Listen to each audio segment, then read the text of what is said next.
ದಂಪತಿಗಳ ಪುತ್ರರಾಗಿ ಜನಿಸಿದ ಕಾರಣಿಕ ಶಿಶುವೇ ಶ್ರೀ ಬೀಳೂರಿನ ಗುರುಬಸವ ಮಹಾಸ್ವಾಮಿಗಳು. ಬೀಳೂರು ಜನವರ ಜನನ ಒಬ್ಬ ಜಂಗಮ ಪುಂಗವರ ಪ್ರಸಾದವಾಣಿಯಂತೆ ಪವಾಡ ಸದೃಶ್ಯವಾಗಿಯಾಗಿದೆ. ಈ ಶಿವನಗೌಡ ಪಾಟೀಲ್ ಮತ್ತು ಚೆನ್ನಮ್ಮ ದಂಪತಿಗಳ ವಿವಾಹ ಮಹೋತ್ಸವ ಜರುಗಿ 12 ವರ್ಷಗಳು ಸಹ ಕಳೆದರೂ ಸಹ ಅವರಿಗೆ ಮಕ್ಕಳಿಲ್ಲವೆಂಬ ಕೊರಗು ಅವರನ್ನು ಸದಾ ಕಾಡುತ್ತಲಿತ್ತು.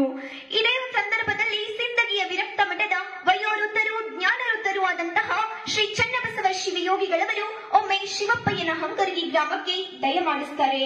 ಆಗ ಅಂದಿನ ಅರ್ಚನ ಅರ್ಪಣ ಅನುಭವದ ಎಲ್ಲಾ ವ್ಯವಸ್ಥೆಯನ್ನ ಊರಿನ ಗೌಡರಾದ ಶಿವನಗೌಡ ಪಾಟೀಲ್ ಮತ್ತು ಚೆನ್ನಮ್ಮ ದಂಪತಿಗಳು ಮಾಡಿರ್ತಾರೆ. ಇವರ ಭಕ್ತಿ ಭಾವದ ಸೇವೆಯನ್ನ ಮೆಚ್ಚಿ ಇವರ ಒಂದು ಮನದಿಚ್ಛೆಯನ್ನು ಅರಿತುಕೊಂಡಂತಹ ಆ ಚನ್ನಬಸವ ಶಿವಯೋಗಿಗಳವರು, ನೀವೇನು ಚಿಂತೆ ಮಾಡಬೇಡ್ರಿ, ನಿಮಗೆ 3 ಮಕ್ಕಳು ಜನಿಸ್ತಾರೆ, ಅದರಲ್ಲಿ ಕೊನೆಯ ಮಗನನ್ನ ನೀವು ನಮ್ಮ ಶ್ರೀಮಠಕ್ಕೆ ತಂದು ಒಪ್ಪಿಸಬೇಕು ಅಂತ ತಿಳ್ಕೊಂಡು ಅಲ್ಲಿಂದ ಹೊರಡ್ತಾರೆ. ಮುಂದೆ ಈ ದಂಪತಿಗಳ ಕರ್ಮತ್ರೆಯ ಹಿಂಗೆ 3 ಜನ ಗಂಡು ಮಕ್ಕಳು ಜನಿಸುತ್ತಾರೆ. ಕೊನೆಯ ಮಗನಿಗೆ ಜೀವಣ್ಣ ಅಂತ ಹೇಳಿ ನಾಮಕರಣ ಮಾಡ್ತಾರೆ. ಕಾಲಾಂತರದಲ್ಲಿ ಬರಗಾಲ ಪ್ರಾಪ್ತಿಯಾದಾಗ ಕಲಬುರಗಿ ಜಿಲ್ಲೆ ಜನ ಗೋಳಿ ಹೊರಲಿಕ್ಕೆ ಪ್ರಾರಂಭ ಮಾಡ್ತಾರೆ. ಶಿವನಗೌಡ ಚೆನ್ನಮ್ಮ ಈ ದಂಪತಿಗಳಾದರೂ ಸಿಂದಗಿ ವಿರಕ್ತ ಮಠಕ್ಕೆ ಬರ್ತಾರೆ. ಅಲ್ಲಿಂದ ಮರಳಿ ತಮ್ಮ ಊರಿಗೆ ಹೋಗುವಾಗ ಕೊನೆಯ ಮಗನಾದ ಜೀವನನನ್ನ ಶ್ರೀಮಠಕ್ಕೆ ಅರ್ಪಿಸಬೇಕು ಅಂತ ತಿಳ್ಕೊಂಡು ನಸುಕಿನಲ್ಲಿ ಆ ಮಗುವನ್ನ ಶ್ರೀಮಠಕ್ಕೆ ಅರ್ಪಿಸಿ ಅಲ್ಲಿಂದ ಹೋಗ್ಬಿಡ್ತಾರೆ. ಬೆಳಗಾಗುತ್ತಲೇ 6-7 ವರ್ಷದ ಮಗು ಎದ್ದು ನೋಡ್ತಾನೆ, ತಂದೆ ತಾಯಿಗಳು ಕಾಣಲಿಲ್ಲ. ಆಗ ಆತನಾದಗೈತ ಅಳ್ಳಿಕ್ಕೆ ಶುರು ಮಾಡ್ತಾನೆ. ಶಿವಯೋಗಿಗಳವರು ಆತನನ್ನ ಸಮಾಧಾನ ಮಾಡ್ತಾರೆ. ಅದೇ ಸಂದರ್ಭದಲ್ಲಿ ಪಟ್ಟಣ ಶೆಟ್ಟಿ ಮನೆತನದ ಹಿರಿಯರು ಆ ಸಿಂದಗಿ ವಿರಕ್ತ ಮಠದ ಪರಮ ಭಕ್ತರಾಗಿರ್ತಾರೆ. ಅವರು ಶಿವಯೋಗಿಗಳವರಿಗೆ ಹೇಳ್ತಾರೆ, ಅಪ್ಪಾರಿ ನೀವೇನು ಕಾಳಜಿ ಮಾಡ್ಬೇಡ್ರಿ, ನಮ್ಮ ಹುಡುಗರಲ್ಲೇ ಇವನನ್ನು ಕೂಡ ಒಬ್ಬನನ್ನಾಗಿ ಬೆಳೆಸ್ತೀವಿ ಅಂತ ತಿಳ್ಕೊಂಡು ಜೀವನನನ್ನ ತಮ್ಮ ಹುಡುಗರಲ್ಲೇ ಒಬ್ಬನನ್ನಾಗಿ ಬೆಳೆಸಲಿಕ್ಕೆ ಪ್ರಾರಂಭ ಮಾಡ್ತಾರೆ. 10-14 ವರ್ಷದವನಾದಾಗ ಜೀವನನಿಗೆ ಹೊಲದಲ್ಲಿ ಕೆಲಸ ಮಾಡೋದು ಅಂತಂದ್ರೆ ತುಂಬಾ ಹಿಗ್ಗಿರುತ್ತೆ. ಅದರಲ್ಲೂ ತೋಟದಲ್ಲಿ ಕೆಲಸ ಮಾಡೋದು, ಮಟ್ಟಿ ಹೊಡೆಯೋದು, ಮಡಿಗೆ ನೀರ್ ಹಾಸೋದು ಅಂತಂದ್ರೆ ಇನ್ನೂ ಹಿಗ್ಗಿರುತ್ತೆ. ಹೀಗೆ ಒಂದಿನ ತೋಟದಲ್ಲಿ ಕೆಲಸ ಮಾಡಿ ದನಿವಾಗಿ ಬ್ಯಾಸತ್ತು ಕಾಲ್ ಮೇಲೆ ಕಾಲ್ ಹಾಕೊಂಡು ಜೀವನ ಮಲ್ಕೊಂಡಿರ್ತಾನೆ. ಅಲ್ಲಿಗೆ ಘನಮಠದ ನಾಗಭೂಷಣ ಶಿವಯೋಗಿಗಳವರು ದಯ ಮಾಡಿಸ್ತಾರೆ. ಹೀಗೆ ದನಿವಾಗಿ ಬ್ಯಾಸತ್ತು ಕಾಲ್ ಮೇಲೆ ಕಾಲ್ ಹಾಕಿ ಮಲ್ಕೊಂಡಿದ್ದಂತಹ ಆ ಜೀವನನನ್ನ ನೋಡ್ತಾರೆ. ಅವನ ಪಾದದಲ್ಲಿ ಪದ್ಮ ಇರುವುದನ್ನು ಗಮನಿಸ್ತಾರೆ. ಆಗ ಅವರು ಅನ್ಕೊಳ್ತಾರೆ, ಇವನ ಪಾದದಲ್ಲಿ ಪದ್ಮ ಇದೆ, ಇತ್ತ ಮುಂದೆ ಬಹು ದೊಡ್ಡ ವ್ಯಕ್ತಿ ಆಗ್ತಾನೆ ಅಂತ ವಿಚಾರವನ್ನ ಮನದಲ್ಲಿ ಮಾಡಿಕೊಂಡು ಆ ಜೀವನನನ್ನ ಎಬ್ಬಿಸ್ತಾರೆ. ಏನು ಎತ್ತ ಅಂತ ಎಲ್ಲ ಕೇಳ್ಕೊಂಡು ಆ ಜೀವನ ಎಲ್ಲ ಬಹುಭಕ್ತಿಯ ಸೇವೆ, ಅವರಿಗೆ ಪೂಜೆಗೆ ಎಲ್ಲ ಅನುಕೂಲವನ್ನ ಮಾಡಿಕೊಡ್ತಾರೆ. ಆಗ ಗಣಮಠದ ಶಿವಯೋಗಿಗಳವರು ಹೇಳ್ತಾರೆ, ನಿನ್ನ ಮುಂದಿನ ಭವಿಷ್ಯ ತುಂಬಾ ಚೆನ್ನಾಗಿದೆ. ಈ ದಿಶೆಯಲ್ಲಿ ನೀನು ಪಶ್ಚಿಮ ದಿಕ್ಕಿನತ್ತ ನಿನ್ನ ಪ್ರಯಾಣ ಮಾಡು, ಎಲ್ಲಿ ರಾತ್ರಿ ಆಗುತ್ತದೆಯೋ ಆ ಊರಲ್ಲೇ ಇದ್ದು ಬಿಡು ಅಂತ ಹೇಳಿ ಅಲ್ಲಿಂದ ಹೊರಡ್ತಾರೆ. ಮರುದಿವಸ ಎಲ್ಲಾ ಹಿರಿಯರ ಆಶೀರ್ವಾದವನ್ನ ಪಡ್ಕೊಂಡು, ಶಿವಯೋಗಿಗಳವರ ಆಶೀರ್ವಾದವನ್ನ ಪಡ್ಕೊಂಡು ಜೀವನ ಪಶ್ಚಿಮ ದಿಕ್ಕಿನತ್ತ ತನ್ನ ಪ್ರಯಾಣವನ್ನ ಬೆಳೆಸ್ತಾನೆ. ರಾತ್ರಿ ಆಗುತ್ತಲೇ ಸಂಕ ಗ್ರಾಮಕ್ಕೆ ಬಂದು ತಲುಪ್ತಾನೆ. ಸಂಕ ಗ್ರಾಮದಲ್ಲಿ ಕಲ್ಮಠ ವಿರಕ್ತ ಮಠದ ಹೌಗೆ ಶ್ರೀಗಳವರು ಜೀವನನಿಗೆ ಆಶ್ರಯ ನೀಡ್ತಾರೆ.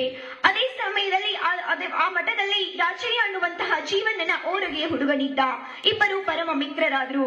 ಇಬ್ಬರಿಗೂ ದಿನ ಕುಸ್ತಿ ಆಡೋದು ಒಂದು ಪರಿಪಾಠ ಇತ್ತು.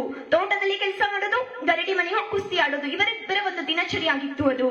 ಹೀಗೆ ಒಂದಿನ ಹೌಗೆ ಶ್ರೀಗಳವರು, ಜೀವನ ನಿನಗೆ ಜಂಗಮ ದೀಕ್ಷಾ ನೀಡಿ ಬಿಡ್ತೀನಪ್ಪ ಅಂತ ಕೇಳಲಾಗಿ ಆಗಲ್ರಿ ಬುದ್ಧಿ ಅಂತ ಹೇಳಿ ಜೀವನ ಜಂಗಮ ದೀಕ್ಷೆಗೆ ಒಪ್ಪಿಗೆ ಸೂಚಿಸ್ತಾನೆ. ಆಗ ಹೌಗೆ ಶ್ರೀಗಳವರು ಜೀವನನಿಗೆ ಜಂಗಮ ದೀಕ್ಷೆನ ನೀಡಿ, ನೀನು ಇನ್ನು ಮುಂದೆ ಜೀವನ ಅಲ್ಲಪ್ಪ ಗುರುಬಸವಾರ್ಯ ಅಂತ ಹೇಳಿ ಒಂದು ಹೊಸ ಅಭಿಧಾನವನ್ನ ನೀಡಿ ಜೀವನನನ್ನ ಜಂಗಮನನ್ನಾಗಿ ಮಾಡಿದ್ರು ಹೌಗೆ ಶ್ರೀಗಳವರು. ಹೀಗೆ ಒಂದಿನ ಜಂಗಮನಾಗಿ ಭಿಕ್ಷೆಗೆ ಹೊರಡ್ತಿದ್ರು. ಯಾವಾಗ್ಲೂ ಗುರುಬಸವಾದರು ಮನೆ ಬಾಗಿಲಿಗೆ ಹೋಗಿ ಭಿಕ್ಷೆಯನ್ನ ಕೇಳ್ತಾ ಇರ್ಲಿಲ್ಲ. ಕಟ್ಟೆಯಿಂದ ಕಟ್ಟೆಗೆ ಜಿಗಿದು, ಮನೆಯಿಂದ ಮನೆಗೆ ಜಿಗಿದು ಭಿಕ್ಷೆಯನ್ನ ಕೇಳ್ತಾ ಇದ್ರು. ಅದೇ ಸಂದರ್ಭದಲ್ಲಿ ಗುರಪ್ಪ ಗೌಡ ಅನ್ನುವಂತ ಒಬ್ಬ ವ್ಯಕ್ತಿ ಈ ಮಾನವೇಡಿಯನ್ನ ಎಲ್ಲಿಂದ ಕರೆತಂದರೆ ಇವನಿಗೆ ಸರಿಯಾಗಿ ಭಿಕ್ಷೆ ಬಿಡಲು ಸಹ ಆಗುವುದಿಲ್ಲ ಅಂತ ಮರ್ಮಾಘಾತ ನುಡಿಗಳನ್ನ ಗುರುಬಸವಾದರಿಗೆ ಹೇಳ್ತಾರೆ. ಹಾಗೆ ಈ ಒಂದು ಮಾತುಗಳು ಗುರುಬಸವಾದರಿಗೆ ಮರ್ಮಾಘಾತವಾಗುತ್ತೆ. ಹೀಗೆ ಯಾರ್ದಾದ್ರೂ ಜೀವನದಲ್ಲಿ ಮರ್ಮಾಘಾತವಾದಂತ ಘಟನೆಗಳು ಜರುಗಿದ್ರೆ, ಮರ್ಮಾಘಾತವಾದಂತ ಮಾತುಗಳು ಕೇಳಿ ಬಂದ್ರೆ, ಯಾರು ಅವುಗಳನ್ನೆಲ್ಲವನ್ನ ಧನಾತ್ಮಕವಾಗಿ ತೆಗೆದುಕೊಳ್ತಾರೋ ಅದು ಅವರ ಪ್ರಗತಿಗೆ ಕಾರಣವಾಗ್ತದೆ ಅನ್ನೋ ಒಂದು ಅಂಶವನ್ನ ಈ ಘಟನೆ ನಮಗೆ ಸೂಚಿಸುತ್ತೆ. ಮುಂದೆ ದೊಡ್ಡ ಸ್ವಾಮಿಗಳಾದ ಮೇಲೆ ಗುರುಬಸವಾದರು ಗುರಪ್ಪ ಗೌಡನನ್ನ ಮಠಕ್ಕೆ ಕರೆಸ್ಕೊಳ್ತಾರೆ. ಏನಪ್ಪ ಗುರಪ್ಪ ಗೌಡ, ಈಗ ನಾನು ಸ್ವಾಮಿ ಆಗಿನೋ ಇಲ್ಲೋ ಅಂತ ಗುರಪ್ಪ ಗೌಡನನ್ನ ಪ್ರಶ್ನೆ ಮಾಡ್ತಾರೆ. ಆಗ ಗುರಪ್ಪ ಗೌಡ, ಇಲ್ಲರಿ ಸ್ವಾಮಿ, ನೀವು ಸಣ್ಣವರಿದ್ರೆ ನನಗೂ ಗೊತ್ತಾಗ್ಲಿಲ್ಲ, ಏನೋ ಒಂದು ತಪ್ಪು ಅಂದ್ಬಿಟ್ಟೆ, ನೀವು ತುಂಟತನ ಮಾಡ್ತಿದ್ರಲ್ಲ ಅದಕ್ಕೋಸ್ಕರ ಅಂದ್ಬಿಟ್ಟೆ, ನನ್ನ ತಪ್ಪಾಯ್ತು, ಕ್ಷಮಿಸಿ ಅಂತ ಕ್ಷಮೆ ಕೇಳಲಾಗಿ ಗುರುಬಸವಾರ್ಯರು, ನೀನ್ ಹಂಗ ಅಂತಿ ಅಂತ ನಾನು ಇವತ್ತಿಷ್ಟು ಉನ್ನತ ಮಟ್ಟಕ್ಕೆ ಬರುವಂಗಾಯ್ತು ಅಂತ ತಿಳ್ಕೊಂಡು ದೋತರ ಅಂಗಿ ಟೊಪ್ಪಿಗೆಗಳನ್ನ ಆಶೀರ್ವಾದ ರೂಪದಲ್ಲಿ ಗುರಪ್ಪ ಗೌಡನಿಗೆ ಕೊಟ್ಟು ಅವನನ್ನ ಅಲ್ಲಿಂದ ಕಳಿಸ್ತಾರೆ. ಹೀಗೆ ಹೌಗೆ ಶ್ರೀಗಳವರು ಹೇಗಾದ್ರೂ ಮಾಡಿ ಈ ಒಂದು ಪೀಠಕ್ಕೆ ಗುರುಬಸವಾರ್ಯರನ್ನೇ ಪೀಠಾಧಿಪತಿಗಳನ್ನಾಗಿ ಮಾಡಬೇಕು ಅಂತ ನಿಶ್ಚಯ ಮಾಡಿದ್ರು. ಆದ್ರೆ ಗುರುಬಸವಾರ್ಯರು ಅದನ್ನ ವಿನಯದಿಂದ ತಿರಸ್ಕರಿಸಿ ಅದನ್ನ ತಮ್ಮ ಗೆಳೆಯ ರಾಚಯ್ಯನಿಗೆ ಬಿಟ್ಟು ಕೊಟ್ರು. ಮೇಲೆ ಸಿಕ್ತು, ಆದ್ರೆ ನಿನ್ನನ್ನು ನಾನು ಹಾಗೆ ಕೈ ಬಿಡಲ್ಲಪ್ಪ. ಈ ದಿಶೆಯಲ್ಲಿ ಬೀಳೂರಿನಲ್ಲಿ ನಮ್ಮದೇ ಒಂದು ಶಾಖಾ ಮಠ ಐತಿ, ಅಲ್ಲಿ ಯಾರು ಸ್ವಾಮಿಗಳಿಲ್ಲ, ನೀನು ಹೋಗಿ ಅಲ್ಲಿ ಸ್ವಾಮಿಯಾಗಿರು ಅಂತ ಹಾಗೆ ಶ್ರೀಯವರು ಹೇಳ್ತಾರೆ. ಮರುದಿವಸ ಗುರುಬಸವಾದಿಯರು ಶ್ರೀಗಳವರ ಒಂದು ಅಪ್ಪಣೆಯನ್ನು ಪಡ್ಕೊಂಡು ಬೇಲೂರಿಗೆ ಬರ್ತಾರೆ. ಬೇಲೂರಿಗೆ ಬಂದ್ರು, ಅಲ್ಲಿನ ಮಠ ನೋಡ್ತಾರೆ. ಒಂದೇ ಒಂದು ಕೋಣೆ ಮಠ, ಅದು ಕೂಡ ಹಾಳು ಬಿದ್ದಿತ್ತು. ಅಲ್ಲಿ ಕಂಟಿಗಳೆಲ್ಲ ಬೆಳೆದು ಬಿಟ್ಟಿದ್ವು. ಇಂಥ ಮಠದಲ್ಲಿ ನಾನು ಹೇಗಪ್ಪ ಇರ್ಲಿ ಅಂತ ಚಿಂತೆ ಮಾಡ್ತಾ ಇದ್ರು. ಅದೇ ಸಂದರ್ಭದಲ್ಲಿ ಊರಿನ ಹಿರಿಯರೆಲ್ಲ ಕೂಡ್ಕೊಂಡು ನಮ್ಮ ದೊಡ್ಡ ಸ್ವಾಮಿಗಳು ಒಬ್ಬರ ಸ್ವಾಮಿಗಳನ್ನ ಕಳಿಸಾರಂತ, ನೋಡಿದವರು ನಡೀರಿ ಅಂತ ಹೇಳಿ ದೇವೂರು ಗುರಪ್ಪ, ಮಲವಾದಿ ಶಿವಪ್ಪ, ತಾಂಸಿ ರುದ್ರಮ್ಮ ಮುಂತಾದವರೆಲ್ಲ ಕೂಡ್ಕೊಂಡು ಆ ಮಠಕ್ಕೆ ಬರ್ತಾರೆ. ಹರಿಯದ ಸ್ವಾಮಿ ಬಂದಿದ್ದ, ವಿಭೂತಿ ಧಾರಣ ಮಾಡಿಕೊಂಡು ಕುಂತಿದ್ದ, ಚಿಂತಾಕ್ರಾಂತನಾಗಿದ್ದ. ಈ ಮಠದಲ್ಲಿ ನಾನು ಹೇಗಿರ್ಬೇಕು ಅನ್ನೋ ಚಿಂತೆ ಆತನನ್ನ ಕಾಡ್ತಾ ಇತ್ತು. ಆ ಸಂದರ್ಭದಲ್ಲಿ ಆ ಊರಿನ ಹಿರಿಯರೆಲ್ಲ, ನೀವೇನು ಚಿಂತೆ ಮಾಡ್ಬಿಟ್ರಪ್ಪ, ನಿಮ್ಮನ್ನ ದೊಡ್ಡ ಸ್ವಾಮಿಗಳು ಕಳಿಸರಂದ್ರ ನಿಮ್ಮನ್ನ ಚೆನ್ನಾಗಿ ನೋಡ್ಕೊಳ್ಳೋದು ಅದು ನಮ್ಮ ಕರ್ತವ್ಯ ಐತಿ ಅಂತ ಹೇಳಲಾಗಿ ಗುರುಬಸವಾದರಿಗೆ ಎಷ್ಟೋ ಧೈರ್ಯ ಬಂದಂತಾಗ್ತದೆ. ಅವತ್ತಿನಿಂದ ಅವರು ಅವರ ಜೊತೆನೆ ಇರ್ಲಿಕ್ಕೆ ಪ್ರಾರಂಭ ಮಾಡ್ತಾರೆ. ಹಾಗೆ ಜನರ ಮಧ್ಯದಲ್ಲಿ ಜನರ ಮಗನಾಗಿ ಬೆಳೀತಾ ಬೆಳೀತಾ ಗುರುಬಸವಾದಿಯರು ತುಂಬಾ ಜನಪ್ರಿಯವಾಗ್ತಾರೆ. ಇವರ ಗುರುಬಸವರ ಒಂದು ಜನಪ್ರಿಯನ ನೋಡಿದಂತ ಗಣಪತಿ ಅನ್ನುವಂತ ವ್ಯಕ್ತಿಗೆ ಗುರುಬಸವಾದಿಯರ ಮೇಲೆ ಅಸೂಯೆ ಮೂಡುತ್ತೆ. ಹೇಗಾದ್ರೂ ಮಾಡಿ ಇವರ ವೈರಾಗ್ಯವನ್ನ ಕೆಡಿಸಲೇಬೇಕು ಅಂತ ತಿಳ್ಕೊಂಡು ಚೆನ್ನಮ್ಮ ಅನ್ನುವಂತ ಒಬ್ಬ ಮಹಿಳೆಯ ಕೈಯಲ್ಲಿ ಚಿನ್ನದ ಬಳೆಯ ಆಸೆಯನ್ನ ಹಚ್ಚಿ ಗುರುಬಸವಾದಿಯರ ವೈರಾಗ್ಯವನ್ನ ಕೆಡಿಸಲಿಕ್ಕೆ ಕಳಿಸ್ತಾರೆ. ಆಗ ಚೆನ್ನಮ್ಮ ಮಠಕ್ಕೆ ಬಂದು ಬೇಲೂರು ಗುರುಬಸವ ಮಹಾಸ್ವಾಮಿಗಳನ್ನ ಕಾಮದ ದೃಷ್ಟಿಯಿಂದ ನೋಡ್ತಾಳೆ. ಆಗ ಬೇಲೂರು ಗುರುಬಸವ ಮಹಾಸ್ವಾಮಿಗಳು ಸಿಟ್ಟಿನಿಂದ, ಕಾಮದ ದೃಷ್ಟಿಯಿಂದ ನೋಡಿದ ನಿನ್ನ ಕಣ್ಣುಗಳು ಕುರುಡಾಗಲಿ, ನಿನ್ನನ್ನ ಯಾವ ಕಳಿಸಿದನಲ್ಲ ಅವನ ವಂಶ ನಿರ್ವಂಶವಾಗಿ ಹೋಗಲಿ ಅಂತ ಸಿಟ್ಟಿನಲ್ಲಿ ಶಾಪವನ್ನ ಕೊಟ್ಟು ಬಿಡ್ತಾರೆ. ಅವಳು ಮಠದಿಂದ ಹೊರಗೆ ಹೋಗಿದ್ದೆ ತಡ ಅವಳ ಕಣ್ಣು ಮಂಚಾಗಲಿಕ್ಕೆ ಸ್ಟಾರ್ಟ್ ಆಗುತ್ತೆ. ಅವತ್ತು ಸಂಜೆ ಅನ್ನುವಷ್ಟರಲ್ಲಿ ಅವಳ ಕಣ್ಣು ಕೂಡ ಹೋಗುತ್ತೆ. ಆಗ ಅವಳು ಬೇಲೂರು ಅಜ್ಜರತ್ರ ಬಂದು, ಅಪ್ಪ ಆ ಗಣಪತಿ ಕಳಿಸಿದ ಅಂತ ನಾನು ಬಂದೆ, ತಪ್ಪು ಮಾಡಿದೆ, ನನ್ನ ಕ್ಷಮಿಸ್ಬಿಟ್ರಿ ಅಂತ ಕೇಳಲಾಗಿ ಗುರುಬಸವಾಡಿಯರು, ಇಲ್ಲಮ್ಮ ನೀನು ಅವನು ಹೇಳಿದಂತ ಹಾಗೆ ಮಾಡಿದ್ದು ನಿಂದು ತಪ್ಪೈತಿ, ಇಲ್ಲಿ ಇದೇ ಒಳ್ಳೆಯ ದೃಷ್ಟಿಕೋನವನ್ನ ಇಟ್ಟುಕೊಂಡು ನೀನು ಇನ್ನು ಮುಂದೆ ಜೀವನವನ್ನ ಸಾಗಿಸು ಅಂತ ಹೇಳಿ ಆಶೀರ್ವಾದ ಮಾಡಿ ಅಲ್ಲಿಂದ ಕಳಿಸ್ಕೊಡ್ತಾರೆ. ಅವಳಿಗೆ ಜೀವನ ಪರ್ಯಂತ ಅವಳು ಕುರುಡಾಗಿದ್ದು ಆ ಗಣಪತಿಯ ವಂಶ ನಿರ್ವಂಶವಾಗಿ ಹೋಯಿತು. ಆದ್ರೆ ಬೇಲೂರು ಗುರುಬಸವ ಮಹಾಸ್ವಾಮಿಗಳ ಮನೋಭಾವ ಎಂತದ್ದು, ಮನಸ್ಥಿತಿ ಎಂತದ್ದು ಅಂತಂದ್ರೆ, ಪಾಪ ಏನೋ ಸಿಕ್ಕಿನಲ್ಲಿ ಶಾಪ ಕೊಟ್ಬಿಟ್ಟೆ, ಆ ಹೆಣ್ಣು ಮಗಳು ಕುರುಡಾಗಿ ಹೋಗ್ಬಿಟ್ಲು ಅಂತ ತಿಳ್ಕೊಂಡು ಅವಳಿರೋ ತನಕ ಜೀವನ ಪರ್ಯಂತ ವರ್ಷಕ್ಕೆ 2 ಸೀರೆಗಳನ್ನ ತಮ್ಮ ಮಠದ ಹುಡುಗರ ಕೈಯಲ್ಲಿ ಕೊಟ್ಟು ಕಳಿಸ್ಕೊಡ್ತಿದ್ರು. ಇದು ಅವರಲ್ಲಿ ಎಂತ ಮಾನವೀಯ ಮೌಲ್ಯ ಇತ್ತು ಅನ್ನೋದನ್ನ ನಮ್ಗೆಲ್ಲರಿಗೂ ಕೂಡ ಇದು ತಿಳಿಸ್ಕೊಡುತ್ತೆ. ಹಾಗೇನೆ ಬೇಲೂರು ಗುರುಬಸವರು ಯಾವತ್ತೂ ಕೂಡ ಕಾವಿಯನ್ನ ಧರಿಸಲಿಲ್ಲ.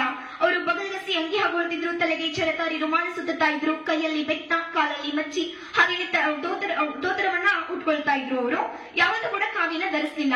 ಆಗಿನ ಕಾಲದಲ್ಲಿ ಕಾವಿಗಳನ್ನ ಸ್ವಾಮಿಗಳು ಧರಿಸಲೇಬೇಕು ಅಂತ ಏನು ಕಂಪಲ್ಸರಿ ಕೂಡ ಇರ್ಲಿಲ್ಲ. ಹೀಗೆ ಬೇಲೂರು ಗುರುಬಸವ ಮಹಾಸ್ವಾಮಿಗಳು, ಬಿದರಿಯ ಕುಮಾರ ಶಿವಯೋಗಿಗಳವರು ಹಾಗೂ ಅದನಿಯ ಮುರುಗೇಂದ್ರ ಶಿವಯೋಗಿಗಳವರು, ಈ ಮೂರು ಯಾವಾಗಲೂ ಜೊತೆಯಾಗಿರ್ತಿದ್ರು. ಎಲ್ಲಿ ಹೋಗ್ಬೇಕಂತಂದ್ರೆ ಇವರು 3 ಜೊತೆಯಾಗಿ ಹೋಗ್ತಾ ಇದ್ರು. ಹೀಗೆ ಒಂದಿನ ಅದನಿಯ ಮುರುಗೇಂದ್ರ ಶಿವಯೋಗಿಗಳವರು ತಮ್ಮ ಅದನಿಯಲ್ಲಿ 11 ಮಂಟಪ ಪೂಜಾವನ್ನ ಇಟ್ಕೊಂಡಿದ್ರು. ಅಲ್ಲಿಗೆ ಎಲ್ಲಾ ಸ್ವಾಮಿಗಳನ್ನು ಕೂಡ ಆಮಂತ್ರಿಸಿದ್ರು.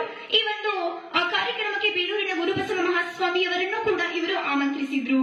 ಆ ಸಂದರ್ಭದಲ್ಲಿ ಕಾರ್ಯಕ್ರಮಕ್ಕೆ ಬಂದಂತ ಸ್ವಾಮಿಗಳು ಯಾರು ಅಂತ ಗೊತ್ತಾಗಲಿಕ್ಕೆ ಕಾವಿ ಎತ್ತಿ ಕೊಡ್ರಪ್ಪ ಅಂತ ಹೇಳಿ ಮುರುಗೇಂದ್ರ ಶಿವಯೋಗಿಗಳವರು ತಮ್ಮ ಶಿಷ್ಯರಿಗೆ ಆಜ್ಞೆಯನ್ನ ಮಾಡಿರ್ತಾರೆ. ಅದೇ ರೀತಿ ತಮ್ಮ ಗುರುಗಳ ಆಜ್ಞೆಯಂತೆ ಆ ಮಠದ ಶಿಷ್ಯರನ್ನು ಕೂಡ್ಕೊಂಡು ಬಗೆಟ್ ನಲ್ಲಿ ಕಾವಿ ಎತ್ತಿ ಕೊಡ್ತಾ ಇದ್ರು. ಬಂದಂತ ಸ್ವಾಮಿಗಳು ಅದನ್ನ ಹೆಗಲ ಮೇಲೆ ಹಾಕೊಂಡು ಹೋಗ್ತಾ ಇದ್ರು. ಈ ಕಡೆ ಬೇಲೂರಿನಿಂದ ಬಂದ್ರೆ ಇವರು ನಮ್ಮ ಅಜ್ಜಿಯವರು ಬಂದಾಗ ಅವ್ರು ಕೇಳ್ತಾರೆ ಶಿಷ್ಯರಿಗೆ, ಏನ್ ಮಾಡ್ತಿದೀಯಪ್ಪ ಅಂತ ಕೇಳ್ತಾರೆ. ಆಗ ಶಿಷ್ಯರು, ಇಲ್ರಿ ಮುರುಗೇಂದ್ರಪ್ಪನವ್ರು ಹೇಳಾರ, ಬಂದ ಸ್ವಾಮಿಗಳು ಯಾರು ಅಂತ ಗೊತ್ತಾಗ್ಲಿ ಅಂತ ಹೇಳಿ ಕಾವಿ ತಿದ್ದಿ ಕೊಡಿ ಅಂತ ಹೇಳ್ತಾರ. ನಾವು ಕಾವಿ ತಿದ್ದಿ ಕೊಡ್ತಾ ಇದೀವಿ, ಅವ್ರು ಹೆಗಲ ಮೇಲೆ ಹಾಕೊಂಡು ಹೋಗ್ತಾ ಇದ್ದಾರೆ ಅಂತ ಹೇಳ್ತಾರೆ.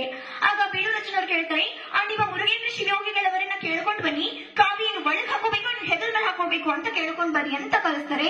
ಪಾಪ ಶಿಷ್ಯರಾದ್ರೂ ಏನ್ ಮಾಡ್ತಾರೆ, ಮುರುಗೇಂದ್ರ ಅಪ್ಪನವರ ಹತ್ರ ಹೋಗಿ ಕೇಳ್ತಾರೆ, ಹಿಂಗ್ರಿ ಬೇಲೂರಿನಿಂದ ಅಜ್ಜವರು ಬಂದಾರ, ಕಾವಿನ ಒಳಗೆ ಹಾಕೋಬೇಕು, ಹೆಗಲ ಮೇಲೆ ಹಾಕೋಬೇಕು ಅಂತ ಕೇಳಕತ್ತಾರ, ಏನ್ ಮಾಡ್ಬೇಕು ಅಂತ ಆ ಶಿಷ್ಯರು ಮುರುಗೇಂದ್ರಪ್ಪನವರನ್ನ ಕೇಳ್ತಾರೆ.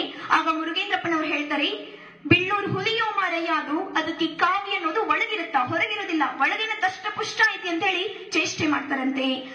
ಬೇಲೂರಿನ ಗುರುಬಸವ ಮಹಾಸ್ವಾಮಿಗಳವರ ಅಖಂಡ ಬ್ರಹ್ಮಚರ್ಯವೇ ಅವರ ಎಲ್ಲ ಅಪವಾದ ಸದೃಶ್ಯಗಳಿಗೆ ಕಾರಣವಾಯಿತು ಅನ್ನೋದನ್ನ ಮುರುಗೇಂದ್ರ ಶಿವಯೋಗಿಗಳವರು ಕೂಡ ಅತಿಯಾಗಿ ಮೆಚ್ಚಿಕೊಂಡಿದ್ರು. ಹಾಗೇನೆ ದೇವರಟ್ಟಿಯ ಒಬ್ಬ ಜೈನ ದಂಪತಿಗಳು ಶ್ರೀಗಳವರ ಆಶೀರ್ವಾದವನ್ನ ಪಡ್ಕೊಳ್ಳಿಕ್ಕೆ ಅಂತ ಹೇಳಿ ಒಮ್ಮೆ ಮಠಕ್ಕೆ ಬರ್ತಾರೆ. ಆ ಹೆಣ್ಣು ಮಗಳು ಬಸರಿಯಾಗಿದ್ಲು. ಆಗ ಅವರು ಬಂದು ಸ್ವಾಮಿಗಳಿಗೆ ನಮಸ್ಕಾರ ಮಾಡ್ತಾರೆ. ಆಗ ಬೇಲೂರಿನ ಗುರುಬಸವ ಮಹಾಸ್ವಾಮಿಗಳವರು ಅವರಿಗೆ ಪ್ರಸಾದ ನೀಡ್ತಾರೆ. ಪ್ರಸಾದ ಅಂತಂದ್ರೆ ಅಂಗಾರವನ್ನ ನೀಡ್ತಿದ್ರು. ಅಂದ್ರೆ ಆ ಒಂದು ಧೂಪಾರ್ತಿ ಇತ್ತು, ಅಲ್ಲಿ ಆ ಧೂಪಾರ್ತಿಯ ಪಕ್ಕದಲ್ಲಿ ಅವರ ಮಂಚ ಇರ್ತಿತ್ತು. ಆ ಧೂಪಾರ್ತಿಲಿ ಇಂದಿಗೂ ಕೂಡ ಯಾವಾಗ್ಲೂ ನಿಗಿ ಕೆಂಡ ಇರ್ತದೆ ಅಂತೆ. ಆಗ ಆ ಬೇಲೂರಿನ ಗುರುಬಸವ ಮಹಾಸ್ವಾಮಿಗಳವರು ಆ ನಿಗಿ ಕೆಂಡದಲ್ಲಿ ಕೊಡ್ತಾ ಇದ್ರು ಅಂತ ಮಹಿಮಾಶಾಲಿಗಳಾಗಿದ್ರು ಅವರು. ಹೀಗೆ ಒಬ್ಬ ಶಿಷ್ಯರು ಆ ದಂಪತಿಗಳಿಬ್ಬರಿಗೂ ಕೂಡ ಈ ಪ್ರಸಾದವನ್ನ ಕೊಡ್ತಾರೆ. ಹಾಗೆ ಇಲ್ಲಿ ಬಾಜುಕೆನೆ ಒಂದು ಹಿಡಿಕಾಯಿ ಇರುತ್ತೆ, ತೆಂಗಿನಕಾಯಿ, ಅದನ್ನು ಕೂಡ ತಂದು ಆ ಒಬ್ಬ ಹೆಣ್ಣು ಮಗಳ ಉಡಿಯಲ್ಲಿ ಇಡ್ತಾರೆ. ಆಗ ಗಂಡನಿಗೆ ಇದು ಮಜಾ ಅನಿಸ್ತದೆ, ನನ್ನ ಹೆಂಡತಿ ಬಸ್ರಿ ಇದ್ದಾಳೆ, ಆದ್ರೂ ಕೂಡ ಗುರುಗಳು ಇವಳ ಉಡಿಯಲ್ಲಿ ಯಾಕೆ ತೆಂಗಿನಕಾಯಿಯನ್ನ ಇಟ್ರು ಅಂತ ಯೋಚನೆ ಮಾಡಿ ಬಾಯಿನಿಂದೆಲ್ಲ ಕೇಳ್ಬಿಡ್ತಾನೆ. ಅಪ್ಪರಿ, ಅವಳಿಗೆ ಬಸ್ರಿ ಇದ್ದಾಳ, ಅಂದ್ರೂ ನೀವ್ ಯಾಕೆ ಹಿಡಿಕಾಯಿಯನ್ನ ಅವಳ ಉಡಿಯಲ್ಲಿ ಹಾಕಿದ್ರಿ ಅಂತ ಕೇಳ್ತಾರೆ.